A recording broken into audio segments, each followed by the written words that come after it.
Home YouTube channel subscribe பண்ணிக்கலனா உடனே subscribe பண்ணிக்கோங்க. பக்கத்துல இருக்க பெல் பட்டனை கிளிக் பண்ணிக்கோங்க. அப்பதான் நாங்க போடுற வீடியோஸ் உங்களுக்கு உடனுக்குடனே அப்டேட் ஆகும்.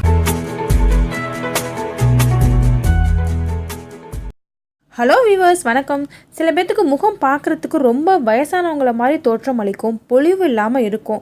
ஆனால் அவங்க சின்ன வயசாக இருப்பாங்க. சின்ன வயசுலேயே இந்த பாதிப்பு முகத்தில் வந்து ஏற்பட்டிருக்கும். அதுக்கு காரணம் என்னென்னா, போதிய ஊட்டச்சத்துக்கள் நம்ம முகத்தில் இல்லாததாங்க காரணம்.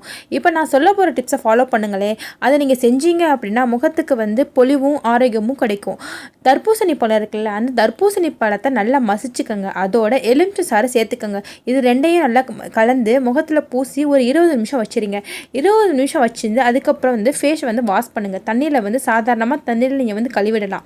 இதை நீங்கள் செஞ்சு வர தர்பூசணியும் எலுமிச்சை சாறும் முகத்தில் உள்ள துவாரங்களில் சென்று முகத்துக்கு ஊட்டச்சத்து ஆரோக்கியம் கொடுக்கும். அதோட முகம் வந்து பொலிவாக இருக்கும், பார்க்கறதுக்கு இளமையாக வந்து இருக்கும். எப்போவுமே இளமையாக வைத்துக்கொள்கிறதுக்கு இது ஒரு ஏற்ற மருந்து. இது செஞ்சு பாருங்கள், உங்களுக்கு நல்ல பலன் தரும். இதை தர்பூசணியும் எலுமிச்சம்பழமும் வீட்டில் இருக்கக்கூடிய ஒரு ஈஸியான ஒரு பழங்கள் தான். செஞ்சு பாருங்கள், கண்டிப்பாக உங்கள் முகம் பார்க்குறதுக்கு ரொம்ப அழகாகவும் இளமையாகவும் பார்க்குறதுக்கு இருக்கும். இந்த வீடியோ பிடிச்சிருந்துச்சுன்னா எங்கள் ஹோம் யூடியூப் சேனலுக்கு சப்ஸ்கிரைப் செய்யுங்க. தேங்க்யூ.